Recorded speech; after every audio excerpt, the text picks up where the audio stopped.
दहशतगर्दों ने ऑडिटोरियम में घुसकर उधर मौजूद हर बच्चे पर फायरिंग शुरू कर दी, जिससे 100 से ज़ायद बच्चे शहीद हो गए।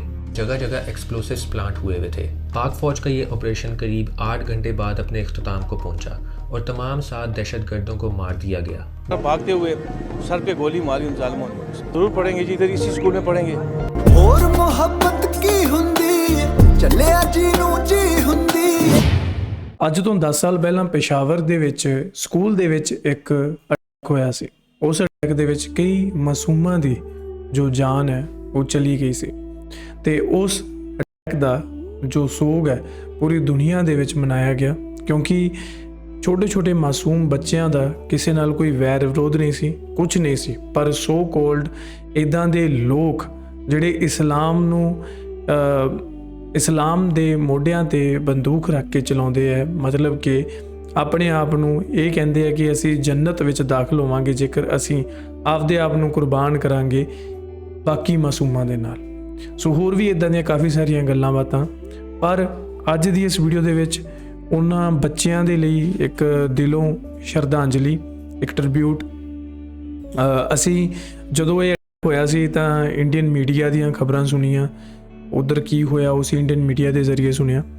ਅੱਜ ਦੀ ਵੀਡੀਓ ਦੇ ਵਿੱਚ ਇੱਕ ਪਾਕਿਸਤਾਨੀ YouTube ਚੈਨਲ ਹੈ, ਉਸ ਬਾਈ ਦੀ ਜ਼ਬਾਨੋਂ ਸੁਣਦੇ ਹਾਂ ਕਿ ਕੀ ਉਹ ਘਟਨਾ ਵਾਪਰੀ ਸੀ ਤੇ ਵਾਹਿਗੁਰੂ ਉਹਨਾਂ ਨੂੰ, ਉਹਨਾਂ ਬੱਚਿਆਂ ਦੀ ਜੋ ਰੂਹ ਨੂੰ ਸਕੂਨ ਦੇਵੇ, ਉਹਨਾਂ ਨੂੰ ਜੰਨਤ ਦੇ ਵਿੱਚ ਦਾਖਲਾ ਫਰਮਾਵੇ, ਕਿਉਂਕਿ ਉਹ ਬੱਚੇ ਸ਼ਹੀਦ ਨੇ ਤੇ ਹਾਲਾਂਕਿ ਉਹਨਾਂ ਬੱਚਿਆਂ ਦੇ ਜੋ ਪੇਰੈਂਟਸ ਆ ਉਹਨਾਂ ਦਾ ਜੋ ਲਾਸ ਹੋਇਆ ਉਹ ਕੋਈ ਪੂਰਾ ਨਹੀਂ ਕਰ ਸਕਦਾ, ਪਰ ਸਾਡੀਆਂ ਦੁਆਵਾਂ ਉਹਨਾਂ ਦੇ ਨਾਲ ਹੈ। ਤੇ ਅੱਜ ਦੀ ਵੀਡੀਓ ਦੇ ਜ਼ਰੀਏ ਜਾਣਦੇ ਹਾਂ ਕਿ ਉਸ ਜੋ ਟਾਈਮ ਉਹ ਕੀ ਹਾਲਾਤ ਸੀ, ਕੀ ਸਿਚੁਏਸ਼ਨ ਸੀ। ਆਓ ਦੇਖੀਏ। ਦੋਸਤੋ, ਜੇ ਤੁਸੀਂ ਸਾਡਾ ਕੰਮ ਪਸੰਦ ਕਰਦੇ ਹੋ ਤਾਂ ਤੁਸੀਂ ਸਾਨੂੰ ਸਪੋਰਟ ਕਰ ਸਕਦੇ ਹੋ ਬਾਈ ਮੀਆਂ ਕਾਫੀ ਤੇ ਆਪਣਾ ਪਿਆਰ ਦਿਖਾ ਕੇ। ਲਿੰਕ ਤੁਹਾਨੂੰ डिस्क्रिप्शन ਵਿੱਚ मिल जाएगा। धन्यवाद। कुछ खबरों की शिद्दत ऐसी होती है कि वो ना सिर्फ आपको याद रहती हैं, लेकिन सालों बाद भी आपको याद रहता है कि उस दौरान आप कहाँ थे और क्या कर रहे थे। मुझे अभी भी अच्छे से याद है, मंगल का दिन था, स्कूल से थका हुआ आया था और फिर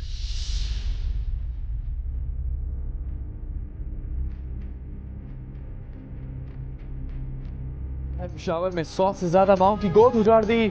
वर्सक रोड पर आर्मी पब्लिक स्कूल में इल्म हासिल करते बच्चों पर हमला, बच्चों समेत 132 अफराद शहीद, 245 से ज्यादा जख्मी।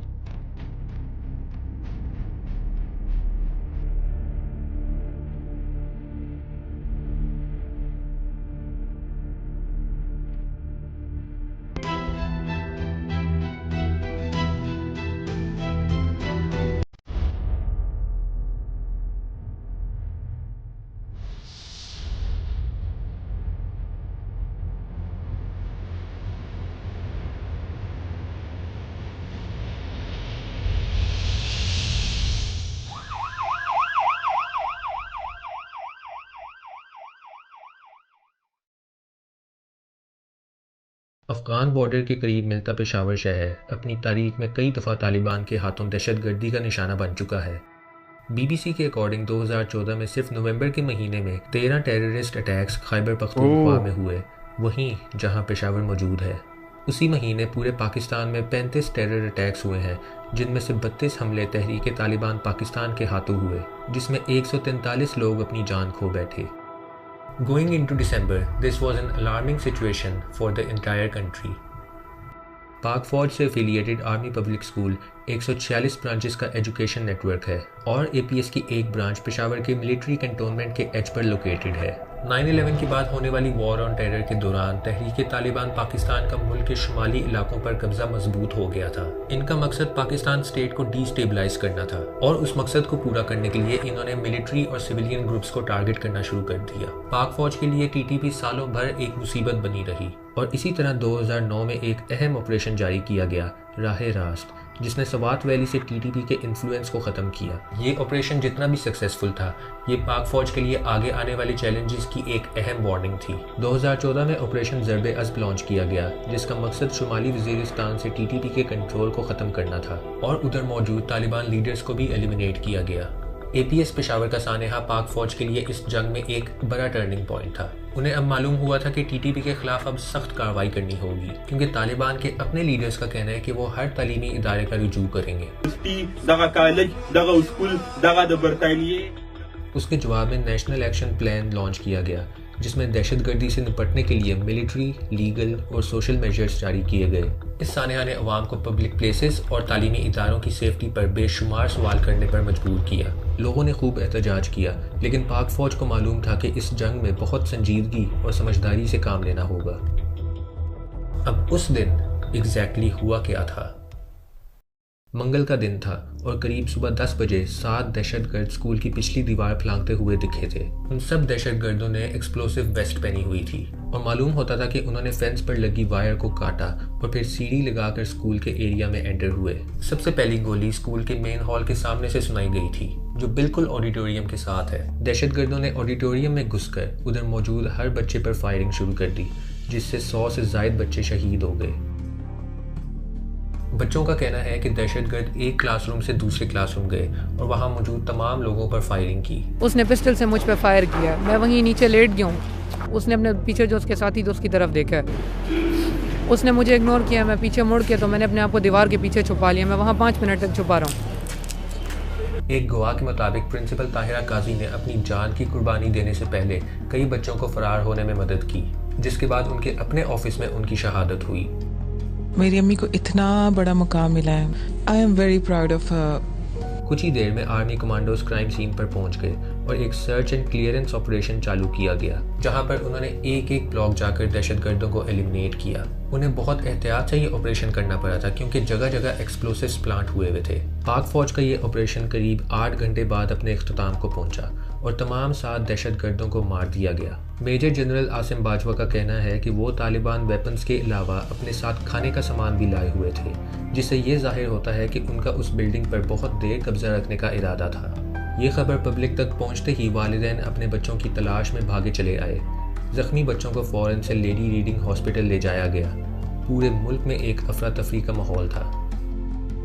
यहाँ लफ्ज़ कम पड़ रहे हैं, लेकिन एक तरह से पूरा मुल्क एक सडन शॉक में चला गया था। जिस पर chief justice of Pakistan justice Gulzar Ahmad ने कहा कि ऐसे वाकयात में निचले दर्जे के लोगों को जिम्मेदार ठहराया जाता है और ऊपर बैठे लोगों से कुछ पूछा नहीं जाता। इस वक्त नेक्टा की तरफ से अमूमी अलर्ट जारी किया गया था कि अस्करी फोर्सेस के तालीमी इदारों और इनके खानदानों को खतरा है। मंसूबे के तहत एक गाड़ी को आग लगाई गई, जिसकी वजह से एक सिक्योरिटी दस्ते का ध्यान उस गाड़ी पर की तरफ मुतवज्जो हुआ। TTP ने एक वीडियो जारी की, जहां उनके लीडर मौलाना फजलुल्लाह ने मजीद अटैक्स करने की धमकी दी और कहा कि उनकी दुश्मनी पाक फौज और उनके बच्चों से है और गलियों सड़कों पर जहां वो नजर आएंगे बच्चों से है यार। बच्चों ने की ਵਿਗਾੜਿਆ ਸੀ ਬੱਚਿਆਂ ਨੇ यार। मतलब क्लासरूम 'ਚ ਬੱਚੇ ਪੜ੍ਹ ਰਹੇ ਆ, ਉਹਨਾਂ ਦੇ ਉੱਪਰ ਆ ਕੇ ਕੋਈ ਅੰਧਾਧੁੰਨ फायरिंग कर रहा है यार। हजे तक मेरे लोग गंडे खड़े हुए हैं। मतलब जो दी खबर चल रही है ना, उदों दा मैं खुद अंदरों शौक आए शौक ਦੇ ਵਿੱਚ ਆਏ यार। ਹੁਣ ਉਹਨਾਂ ਪੇਰੈਂਟਸ ਦਾ ਉਹਨਾਂ ਦਾ ਕੀ ਬਣਿਆ ਹੋਊਗਾ ਯਾਰ, ਔਰ ਉਹ ਸਿਚੁਏਸ਼ਨ ਕੀ ਹੋਏਗੀ। ਐਂਡ ਉਹੀ ਨਹੀਂ, ਉਹ ਅੱਜ ਵੀ ਜੇਕਰ ਉਹ ਇਸ ਗੱਲ ਨੂੰ ਯਾਦ ਕਰਦੇ ਹੋਣਗੇ ਤਾਂ ਸੇਮ ਉਹਨਾਂ ਦੀ ਹਾਲਤ ਜੋ ਉਸ ਦਿਨ ਹੋਈ ਹੋਣੀ ਆ, ਉਹ ਅੱਜ ਵੀ ਉਹੀ ਹੋ ਰਹੀ ਹੋਣੀ ਹੈ यार। बच्चे सब दे साझे होंदे हैं यार, बच्चों नाल कौन दुश्मनी करता है यार। KPK के तमाम स्कूल्स और कॉलेजेस को 1 महीने के लिए बंद कर दिया गया और उसके बाद बहुत लंबे अरसे तक लोग खौफजदा थे और अपने बच्चों को वापस स्कूल भेजने से पहले उनके बेशुमार सवाल थे। वालिदैन के इस डर को तसल्ली देने के लिए लोकल अथॉरिटीज़ ने कुछ सेफ्टी मेजर्स का इंतज़ाम किया, जिसमें सिक्योरिटी गेट्स, दीवारों पर रेजर वायर्स और 24/7 CCTV कैमरा शामिल थे। कुछ कंट्रोवर्शियल सजेशंस भी दी गई, जिसमें स्कूल के टीचर्स को अपने साथ वेपन्स रखने की तजवीज़ दी गई। लेकिन मुल्क की इंतज़ामिया और फ़ौज पर सवाल उठता था कि उनकी कार्रवाई इतनी एफिशिएंट हो तो इस सब की ज़रूरत ही ना पड़े। नहीं, ये बिल्कुल पॉइंट वाजिब है कि कोई भी बंदा है वो सैल्फ डिफेंस ਲਈ ਉਹਨੂੰ ਗਨ ਰੱਖਣੀ ਜ਼ਰੂਰੀ ਹੈ, ਚਾਹੀਦੀ ਹੈ ਅੱਜ ਕੱਲ੍ਹ ਦੇ ਇਸ ਮਾਹੌਲਾਂ ਦੇ ਵਿੱਚ ਯਾਰ। ਜਦੋਂ ਬੱਚਿਆਂ ਦੀ ਗੱਲ ਆਉਂਦੀ ਹੈ ਨਾ, ਉਦੋਂ ਇਹੋ ਜਿਹੀਆਂ ਚੀਜ਼ਾਂ ਨਹੀਂ ਸੋਚੀਦੀਆਂ ਕਿ ਆਰਮੀ 'ਤੇ ਸਵਾਲ ਉੱਠੂਗਾ ਜਾਂ ਆਰਮੀ ਨੇ ਆਪਣਾ ਕੰਮ ਕਰਨਾ, ਪੁਲਿਸ ਨੇ ਆਪਣਾ ਕੰਮ ਕਰਨਾ। ਪਰ ਤੁਸੀਂ ਐਟ ਏ ਟਾਈਮ ਉੱਥੇ ਤੁਹਾਡੇ 'ਤੇ ਕੋਈ ਹਮਲਾ ਹੁੰਦਾ ਤਾਂ ਉਦੋਂ ਤੁਸੀਂ ਕੀ ਪੁਲਿਸ ਦਾ ਵੇਟ ਥੋੜ੍ਹਾ ਕਰੋਗੇ। ਸੋ ਆਪਣੇ ਸੈਲਫ ਡਿਫੈਂਸ ਲਈ ਹਮੇਸ਼ਾ ਤਿਆਰ ਰਹਿਣਾ ਚਾਹੀਦਾ। शुरू में आतिफ काफ़ी डिप्रेस था, बल्कि डिप्रेशन में चला गया था, काफ़ी ज़्यादा डिप्रेशन में चला गया था। और हम ये सोच रहे थे कि इसको हैंडल करना हमारे लिए बड़ा मुश्किल होगा।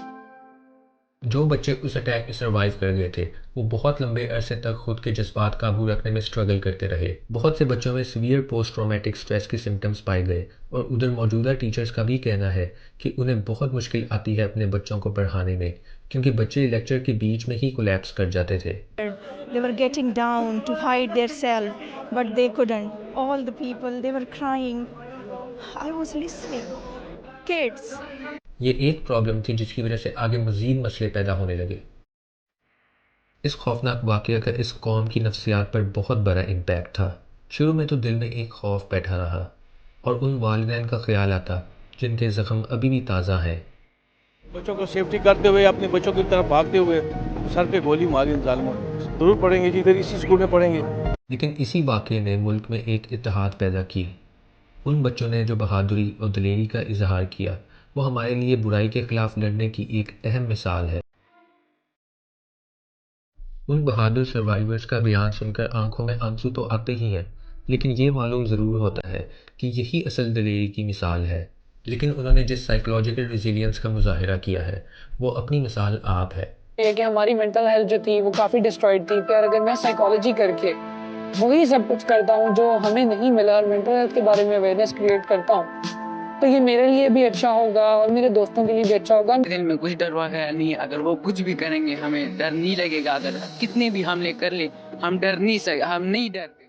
ये वो वाक़या था जिसने मेरे अंदर एक फ़ौजी बनने की ख्वाहिश को ज़िद में तब्दील की है। लेकिन खैर, कुदरत का अपना निज़ाम होता है और बुराई तो आपके इर्द गिर्द भी होगी और यकीनन खुद में भी, क्योंकि जो जंग आप अपने नफ्स से लड़ते हो उसका कोई मुकाबला नहीं। अल्लाह हाफिज़।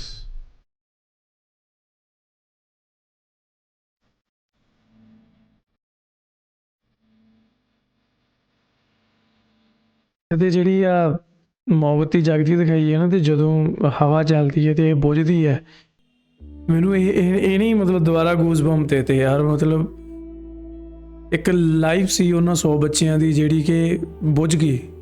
ਉਹਨਾਂ ਦੇ ਪੇਰੈਂਟਸ ਦਾ ਕੀ ਹਾਲ ਹੋ ਰਿਹਾ ਹੋਣਾ ਯਾਰ, ਹੁਣ ਤੱਕ ਵੀ ਆਪਾਂ ਸੋਚ ਕੇ ਦੇਖੀਏ ਤਾਂ ਮੇਰੀ ਸਮਝ ਤੋਂ ਬਾਹਰ ਹੈ ਕਿ ਕਿਹੜੇ ਇਹ ਜੋ ਟੈਰਰਿਸਟ ਸੀ ਜਿਨ੍ਹਾਂ ਨੇ ਇਹ ਘਿਨੌਣਾ ਕੰਮ ਕੀਤਾ, ਜਿਹਦੇ ਕਰਕੇ ਉਹ ਜਾਨੀ ਨੁਕਸਾਨ ਤਾਂ ਹੋਇਆ ਹੀ ਹੋਇਆ, ਪਰ ਉਸ ਤੋਂ ਬਾਅਦ ਕਿੰਨੇ ਬੱਚੇ ਮੈਂਟਲੀ ਟਰੋਮੇ ਤੋਂ ਗੁਜ਼ਰ ਰਹੇ ਹੈ, ਕਿੰਨੇ ਪੇਰੈਂਟਸ ਜਿਹੜੇ ਡਰ ਰਹੇ ਆਪਦੇ, ਮਤਲਬ ਉਸ ਟਾਈਮ ਡਰੇ ਕਿ ਆਪਦੇ ਬੱਚਿਆਂ ਨੂੰ ਸਕੂਲ ਵੀ ਕਿਵੇਂ ਭੇਜਣ।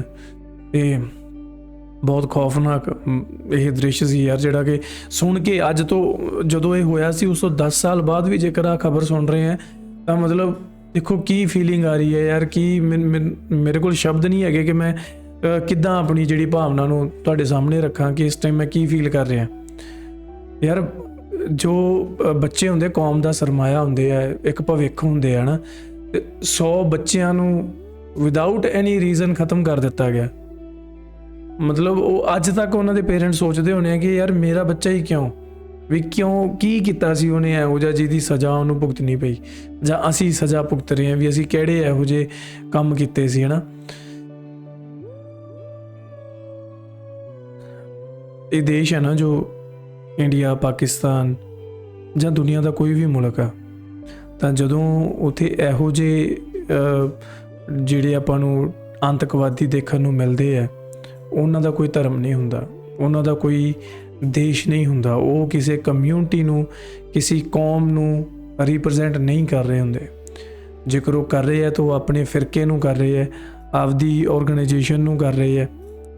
ਮਤਲਬ ਦੇਖੋ ਉਹਨਾਂ ਦਾ ਮਾਈਂਡ ਵਾਸ਼ ਇਸ ਕਦਰ ਤੱਕ ਕੀਤਾ ਜਾਂਦਾ ਹੈ ਕਿ ਸਹੀ ਗਲਤ ਦਾ ਫੈਸਲਾ ਕਰਨਾ ਤਾਂ ਦੂਰ, ਉਹ ਆਪਣੀ ਜਾਨ ਤੱਕ ਦੇਣ ਨੂੰ ਤਿਆਰ ਹੋ ਜਾਂਦੇ ਆ। ਸੋ ਮੈਨੂੰ ਸਮਝ ਨਹੀਂ ਆ ਰਿਹਾ ਮੈਂ ਕੀ ਕਹਾਂ ਯਾਰ। ਤੁਸੀਂ ਮੈਨੂੰ ਥੱਲੇ ਕਮੈਂਟ ਕਰਕੇ ਦੱਸਿਓ ਕਿ ਤੁਸੀਂ ਵੀ ਅੱਜ ਤੋਂ ਇਹਨੇ ਜੋ 10 ਸਾਲ ਪਹਿਲਾਂ ਜੋ ਇਹ ਇੱਕ ਬਹੁਤ ਵੱਡਾ ਮੈਸੇਕਿਓਰ ਹੋਇਆ ਕਿ ਤੁਸੀਂ ਉਹਨੂੰ ਜਦੋਂ ਯਾਦ ਕਰਦੇ ਹੋ ਤਾਂ ਤੁਸੀਂ ਵੀ ਉਹੀ ਚੀਜ਼ ਫੀਲ ਕਰਦੇ ਹੋ ਜੋ ਮੈਂ ਕਰ ਰਿਹਾ। ਇੱਕ ਡਰ ਬੈਠ ਜਾਂਦਾ ਯਾਰ, ਮਤਲਬ ਇਹ ਨਹੀਂ ਕਿ ਉਹ ਪਿਸ਼ਾਵਰ ਦੇ ਵਿੱਚ ਹੋਇਆ ਸੀਗਾ ਤੇ ਅਸੀਂ ਇੱਧਰ ਬੈਠੇ ਹਾਂ, ਸਾਨੂੰ ਮਤਲਬ ਜਿਨ੍ਹਾਂ ਦੇ ਬੱਚੇ ਹੈ, ਜੋ ਖੁਦ ਪੇਰੈਂਟ ਹੈ, ਉਹ ਇਹਨਾਂ ਗੱਲਾਂ ਨੂੰ ਸੋਚ ਸਕਦੇ ਆ, ਸਮਝ ਸਕਦੇ ਆ। ਇਹਨਾਂ ਦਿਨਾਂ ਦੇ ਵਿੱਚ ਹੀ ਛੋਟੇ ਸਾਹਿਬਜ਼ਾਦਿਆਂ ਨੂੰ ਸ਼ਹੀਦ ਕੀਤਾ ਗਿਆ ਸੀ, ਜਿਉਂਦੇ ਜੀ ਨੀਹਾਂ ਦੇ ਵਿੱਚ ਚਿਣ ਕੇ, ਮਤਲਬ ਕਿ ਕੰਧਾਂ ਦੇ ਵਿੱਚ ਚਿਣ ਕੇ, ਕੰਧਾਂ ਦੇ ਵਿੱਚ ਉਹਨਾਂ ਨੂੰ ਖੜੇ ਕੀਤਾ ਗਿਆ ਤੇ ਕੰਧਾਂ ਚਿਣੀਆਂ ਗਈਆਂ, ਠੀਕ ਹੈ। ਤੇ ਉਹਨਾਂ ਕੰਧਾਂ ਦੇ ਵਿੱਚ ਉਹਨਾਂ ਨੂੰ ਕੈਦ ਕੀਤਾ ਗਿਆ ਤੇ ਜਦੋਂ ਉਹਨਾਂ ਦੀਆਂ ਜੋ ਸਾਹਾਂ ਦੀਆਂ ਜੋ ਡੋਰਾਂ ਸੀ ਉਹ ਖਤਮ ਹੋ ਗਈਆਂ, ਉਦੋਂ ਕੰਧਾਂ ਨੂੰ ਸੁੱਟਿਆ ਗਿਆ ਤੇ ਫਿਰ ਉਹਨਾਂ ਨੂੰ ਸਾਹ ਘੋਟ ਕੇ ਮਾਰਿਆ ਗਿਆ, ਉਹਨਾਂ ਨੂੰ ਸ਼ਹੀਦ ਕੀਤਾ ਗਿਆ। ਸੋ ਜਦੋਂ ਇਹੋ ਜਿਹੀਆਂ ਗੱਲਾਂ ਸੁਣਦੇ ਆ ਨਾ, ਸੱਚੀ ਸੋਚਦੇ ਆ ਕਿ ਅਸੀਂ ਕਿੱਥੇ ਸਟੈਂਡ ਕਰ ਰਹੇ ਹਾਂ ਯਾਰ। ਅਸੀਂ ਮਤਲਬ ਜਿਹੜੀਆਂ ਨਫ਼ਰਤ ਦੇ ਬੀਜ ਬੋ ਰਹੇ ਆ ਲੋਕ, ਕੀ ਇਹ ਕਿਸੇ ਆਤੰਕਵਾਦੀਆਂ ਤੋਂ ਘੱਟ ਹੈ ਜੋ ਹਿੰਦੂ ਮੁਸਲਮਾਨਵਾਦ ਪੈਦਾ ਕਰਦੇ ਆ? ਜਿਹੜੇ ਪਾਕਿਸਤਾਨ ਨੂੰ ਟੈਰਰਿਸਟ ਕਹਿੰਦੇ ਆ, ਯਾਰ ਪਾਕਿਸਤਾਨ ਤਾਂ ਖੁਦ ਇਹੋ ਜਿਹੇ ਟੈਰਰਿਸਟ ਜਿਹੜੇ ਲੋਕ ਸੀਗੇ, ਇਹੋ ਜਿਹੇ ਗੰਦੇ ਲੋਕ ਸੀ, ਉਹਨਾਂ ਦਾ ਸ਼ਿਕਾਰ ਹੋ ਹਟਿਆ ਤੇ ਆਪਾਂ ਉਹਨਾਂ ਦੇ ਨਾਲ ਖੜੇ ਹੋਣ ਦੀ ਬਜਾਏ ਅਸੀਂ ਉਹਨਾਂ ਨੂੰ ਹੀ ਟੈਰਰਿਸਟ ਕਹਿ ਦਿੰਦੇ ਹਾਂ।